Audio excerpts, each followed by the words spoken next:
For this video, I'm going to be talking about the drama over the unauthorized Richard Simmons biopic starring Pauly Shore, why Pauly Shore is even in this thing, my own thoughts on the short, and my opinion on the unauthorized nature of this biopic. The subject of which is a man who, by all accounts, wishes to live out his golden years privately after a very public career. You may even be wondering who either of these guys are, and I'm going to get into that too. If you haven't seen the news, Pauly Shore is starring in not one, but two films about the life of Richard Simmons, a man who has begged to be left alone by the public since 2014 because being nice to strangers takes a goddamn toll. Howard Stern even said as much after the short was released. I thought he was a real caring human being, and I think that's why he eventually just disappeared, because he really got affected by the people he helped, and I think it became too much of a burden. I'll get into Richard Simmons in a little bit, but first I want to talk about Pauly Shore because I think I know exactly why he wants to star in this movie and is willingly ignoring the wishes of a man who is and was, by all accounts, incredibly kind to whoever he encountered. We're going to put Richard Simmons out there, and Richard, if you're watching, nothing but love, brothers, nothing but love. And let's see if we can do this and we can merge our forces and we can bring a beautiful, beautiful piece for the people to see, and we can spread your word. Yes, Pauly looks a little like Simmons, and he used to host a short-lived fitness show, but more importantly, I think it was witnessing old castmates make a comeback that really got Pauly interested in starring in a Simmons biopic. Weirder things have happened, okay? Brendan Fraser and Keelan Kwan got Oscars this last year. There's no fucking reason why Pauly Shore can't fucking immerse himself into the role of Richard Simmons, who America motherfucking needs, and gets a fucking nomination. Sometimes people just need opportunities. That's what life's about. Opportunities. And if I get the opportunity to star in a Richard Simmons biopic, I will deliver because I take things very seriously. Oh, man. If you dig movies, you've probably noticed the resurgence of both Brendan Fraser and Ke Huy Quan. Separately, they starred in several beloved movies decades ago, and then, for various reasons, were sort of forced out of the business at the height of their careers through no fault of their own. Recently, both actors have starred in big hits and picked up some hardware for their troubles. Oh my God! We did it! We did it! We did it! Wow! You guys were on the set of Encino Man. Could you ever have imagined this moment? No. That would be insane. Wow, this is unbelievable. 32 years later. Fraser was welcomed back to Hollywood with the Best Actor Oscar for his performance in The Whale, and Kwan received the Best Supporting Actor Oscar for Everything Everywhere All at Once. Everyone was feeling really good about it, and we need things to feel good about because shit's getting kind of bleak out there. If you're playing 8 Degrees of Pauly Shore at home, you might remember that Brendan Fraser, Ke Huy Quan, and Pauly Shore starred in the 1992 comedy Encino Man. I liked the flick, and Pauly's really funny in it, but it's not something I watched until I was an adult. Encino Man was a modest hit when it was released, and along with his stand-up career and appearances on MTV, it propelled Pauly Shore into a bunch of other starring roles in the years following. Go. Okay, so do you guys like MTV? You know, I like it a lot too. You know why? Not because like I get to meet like a lot of bands and stuff, but because I get to meet a lot of fresh nut is bud. Unfortunately, all those movies were received negatively, and Pauly just sort of fell off. You probably know him more as the butt of the joke than anything else, unless you're familiar with his movies or comedy career. This generation doesn't know what I did. Most of the kids, the 25 and younger, they don't know that I started MTV. They don't know all the films. They don't know. They think Sandler. They think all these other guys. Yeah. But they don't know that I was the first. I was, at the time, because MTV was so big. It was so much fun. It was so much fun. That's why now when I look back on my films, I get kind of sad. Why? Because that time of my life was my happiest time. But why does it make you sad? Because it was really amazing. And now life is still good, but it's not like it was. Watching the movies make me sad because I miss starring in films. So what happened? Like, why did that dry up?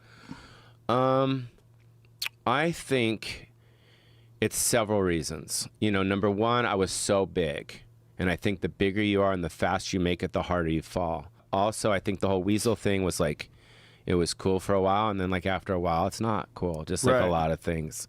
And I also think I didn't listen to my agents and managers. They told me not to do in the Army now. But I was starring in films. Right. You know what I mean? And everywhere I go, people say, why aren't you starring in films? Like, what's up? And like, Yeah. I can't answer it. You know what I mean? Poor choices. The Weasel shit dried up. You know, the movies didn't perform as well. I didn't listen to my agents. I wasn't like doing drugs. It wasn't like I got all fucked up. It's just one movie didn't do so good, then the next movie didn't do so good, and then they eventually just stopped coming. So I miss starring in films, you know? I miss it. I miss it. I love acting. That's my first love, I think, you know? Maybe you know him as a podcast guest or remember his Weasel character from his stand-up and MTV appearances. That was cool. So is that the birth of the Weasel? How does the Weasel come about? Is that the dancing? I have to say it was kind of like all my friends used to call me the Weasel. They did? Yeah, like when I was younger, and then a lot of comics like Jackson Purdue. He used to say, "You're a weasel," and then I was always like, "Weasel." Like I'm the one that kind of came up with that. And then I was like, if someone could, if that noise can actually occur, what would that noise sound like? And I was like, you know, that's where the thing came. And then I started like pausing between my words, and that was on MTV. That was awesome. Yeah, that was like I would look in the camera, and be like, "Check out this video, bro, because it's gonna be major." And then I start grinding. The grindage, major grindage. Grindage. And then I would just start making shit up. From there, you know, I was like kind of had my own slang to the audience. No wheezing the juice. That was from Encino Man. No wheezing the juice. What are you doing, Mrs. Stoney? No, you can't do this. You can't do this here. Now, you must leave now, please. Look, Kashmir, Rajneesh, why don't you just chill? No, but still. Link and I are cruising the mountain, bro, and we figure we's a little juice. No, wheezing the juice. Wheeze the juice. So that's how it took off. The thing about it is, like, as a kid, too, you know, like, somebody who's a little bit older than you and is cool. It's so cool. And then when you learn slang, because you're as a kid, it's like, what does that mean? Yeah. So like it was hearing the slang on MTV, but then in the movies too, that you're like, oh man. And then you do it on the playground. You pretend to be Pauly Shore. You do it at school, like we're all doing it's crazy. Pauly Shore at school. It was pretty cool. Yeah, it was cool. Yeah. It's pretty wild to look back and see that he starred in a movie with 2 future Oscar winners. 2 actors from Encino Man are nominated for Oscars. What an incredible night this must be for the 2 of you, and what a very difficult night for Pauly Shore. All that is to say, I bet Pauly Shore saw his old buddies getting a second shot, and he thought, hey, why not the Wheeze? In 2022 and 2023, Pauly's seeing these 2 guys get some recognition and return to Hollywood as serious actors. It was around this time that Pauly Shore started to claim he was being inundated with memes from fans comparing him to Richard Simmons due to their slight resemblance and because of the fitness show Pauly put on briefly during the pandemic. Maybe 2-3 years ago, I did a little web series called Sweatin' with the Wheeze. And then all of a sudden, memes started popping up. You know, Pauly Shore, Richard Simmons, these things started popping up. And then I got on the internet and I said, you know, me and Richard Simmons have been talking. We're basically in the process right now of meeting with writers, and they're pitching me and the producer their kind of vision for the script, the biopic of me playing the role of Richard Simmons. In late 2020, Shore released the first in a series of fitness videos called Sweatin' with the Wheeze on his YouTube channel. The videos showcased Pauly and a rotating partner, always an attractive woman, as they complete a brief workout together. The workouts seem kind of half-assed. It's like the kind of workout you would look for if you had just woken up from a coma and needed to get reacquainted with your body. 10 of these videos were released, and each is less than 5 minutes in length. He claimed it was because he wanted to get people moving and feeling good, and I can't really knock the guy. We all did a lot of weird shit during the pandemic, and maybe this provided a brief sense of community for someone out there. I got really into 3D printing. It is what it is. So, because of his fitness show on YouTube and Pauly's passing resemblance to Simmons, Pauly claims that fans started to beg him to play Simmons. But I can't find any memes comparing Simmons and Shore, except for the ones Pauly posted. I'm not saying the guy was lying, but I think maybe a person pointed the resemblance out to him and was like, hey, Pauly, you kind of look like Richard Simmons, and you did that workout thing. You could probably play Richard Simmons in a movie, and Pauly just ran with it.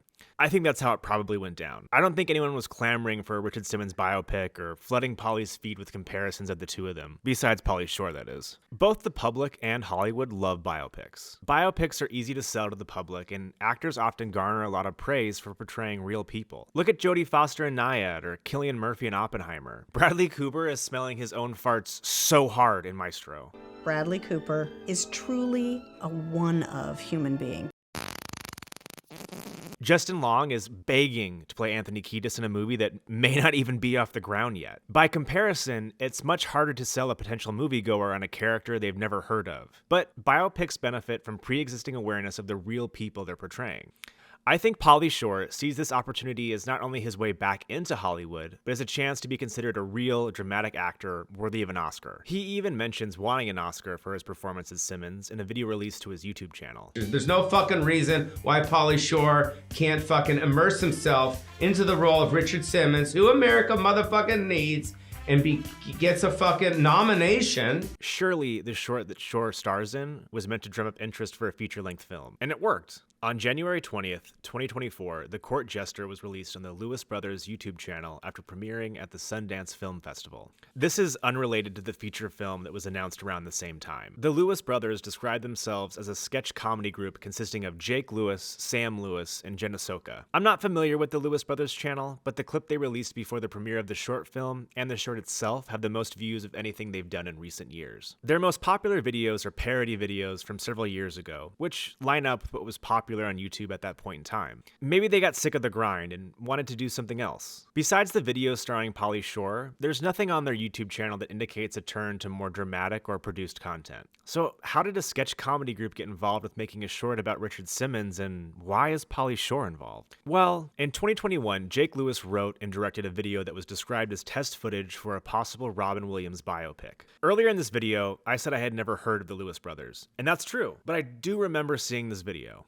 The test footage portrays Robin Williams, played by Jamie Costa, as he prepares for a scene in his trailer and learns his close friend, Jim Belushi, has just died. The film itself is pretty good. In just a single scene, the audience is reminded that in addition to being a once-in-a-generation performer, Williams was also a human being that endured some pretty tragic shit.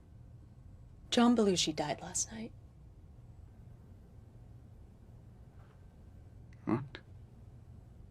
They found him in his bungalow this morning. No. I told you I was with him. I know. They found him in his John's not bungalow. dead. I was with him last night. I know you were.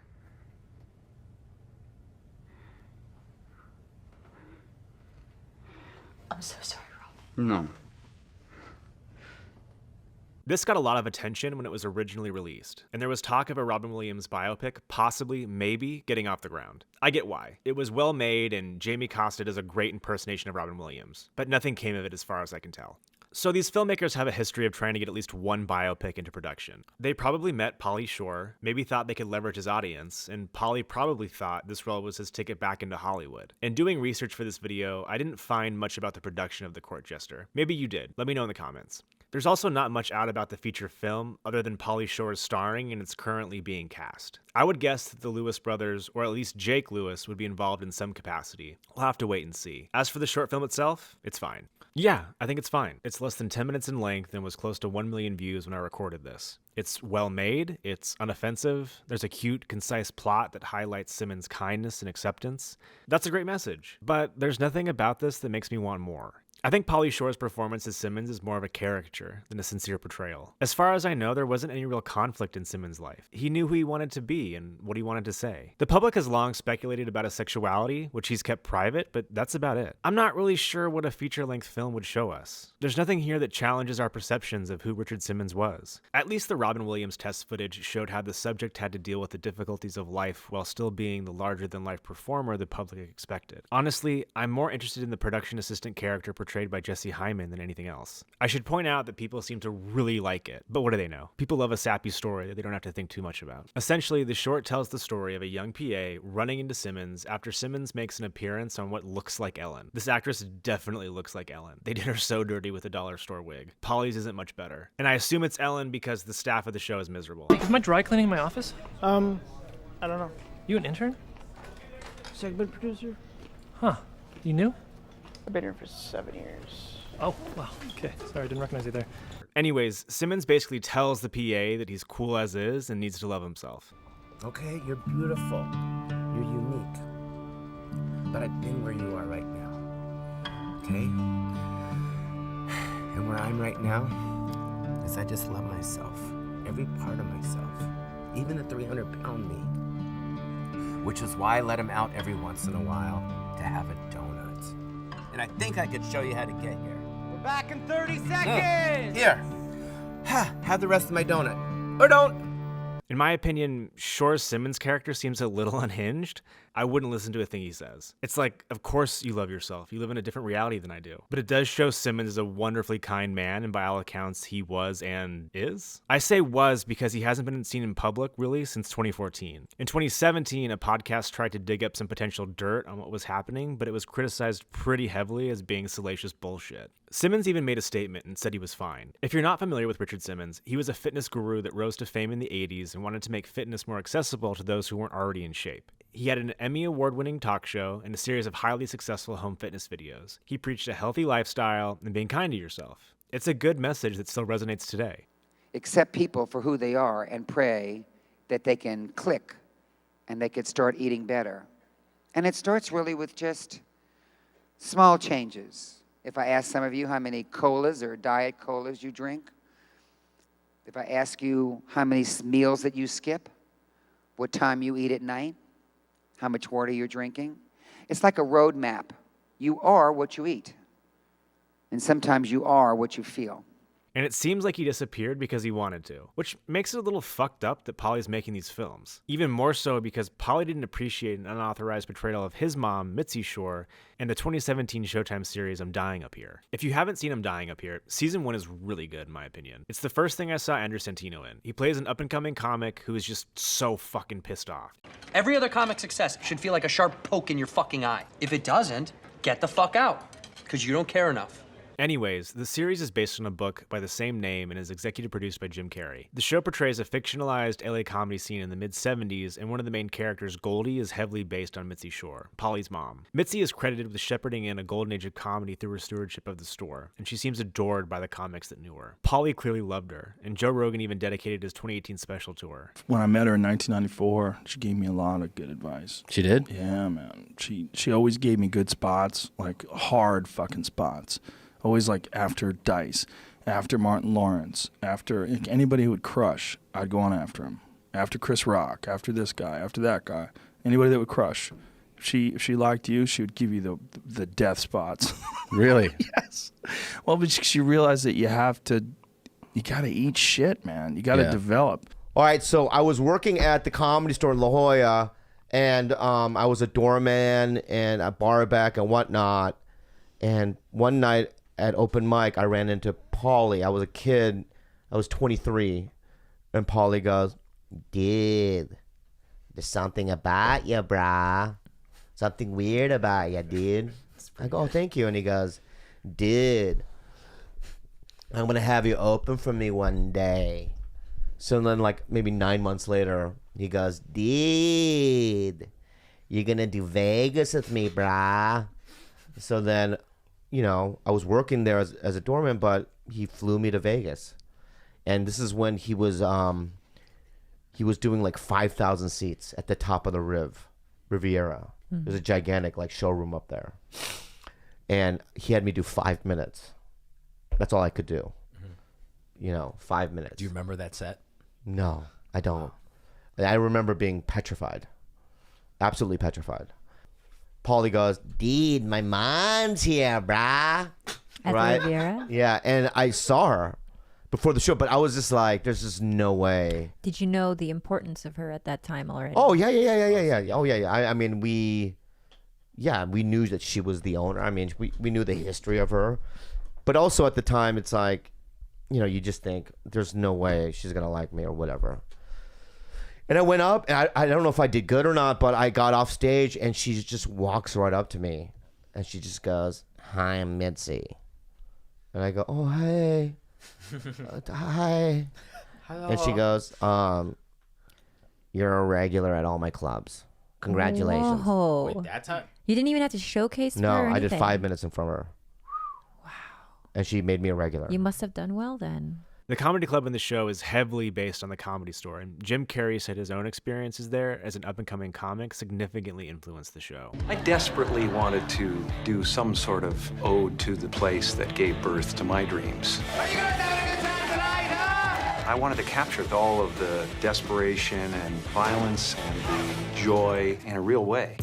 It's well known that Pauly was sort of raised at the Comedy Store. Wait, but first of all, before you even answer that, can we What? start so that people know that Pauly, like where he grew up? And Oh my so, I mean, God. so, Yeah, just the so that they craziest know. life ever. Like they like so that they know the background. Your mother, Mitzi Shore, oh my God. Oh. Yeah, it just goes Wrong out when you line. mention my mom's I know. name. It just Jesus. leave me. Dude, don't bring me in on this bullshit. Leave me alone. She didn't pass I don't me. want to That's why deal with that shit. So, Hilarious. but like Pauly's mom, ran the Comedy Store, and Pauly basically grew up at the Comedy Store with And his dad's a comic. And yes, of course. Yes. And I've met your dad, and there's, he's got Sam Kinison babysitting him, and Crazy. and Rodney, and just his craziest. Rodney was the best. Really? Oh my God.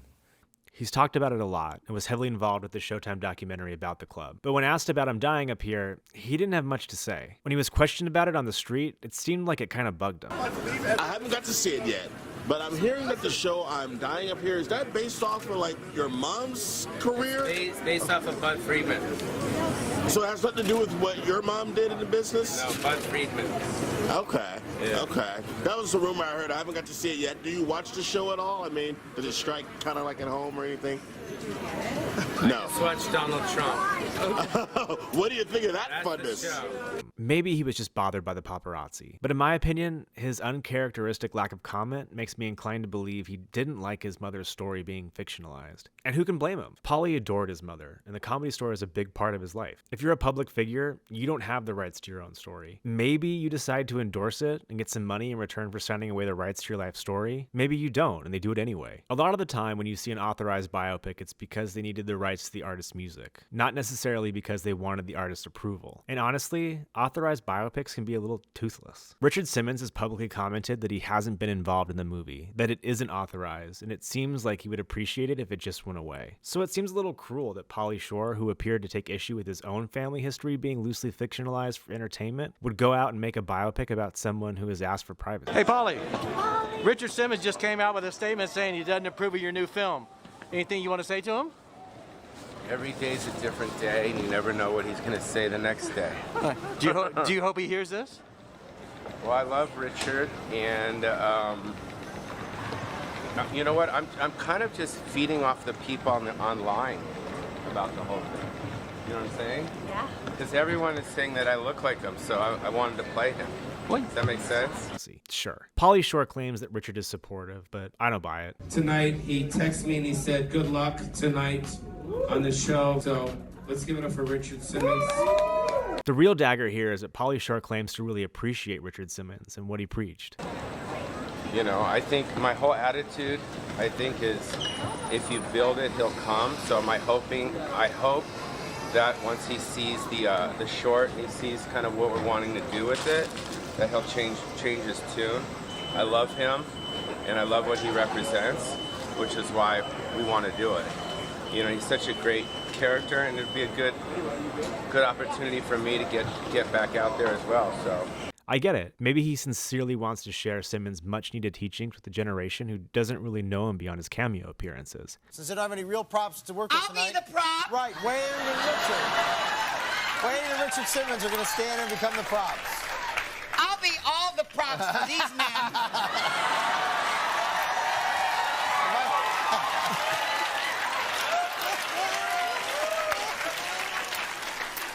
But then why not make a documentary with pre-existing footage? There's a lot of great documentaries out there that only use archival footage. Well, the answer's pretty simple. Pauly Shore can't star in a documentary. It probably sounds like I don't like Pauly Shore, but I do. I enjoyed rewatching clips from Encino Man in his stand-up. So here we are. Poor Richard Simmons is having a feature-length biopic made about him, whether he wants it or not. And hey, I guess that's the price of fame, right? There's a lot of biopics I like. I loved Oppenheimer this year. The Founder is fucking fantastic, and that's unauthorized in the best way. McDonald's probably didn't like that being made, but Richard Simmons isn't McDonald's. He's just a dude who wants to be left alone. So what do you think? Is a biopic fair game as long as the person was a public figure? Yeah, legally, sure, but let me know what you think in the comments. Are you gonna see it? I'll probably see it. I suck.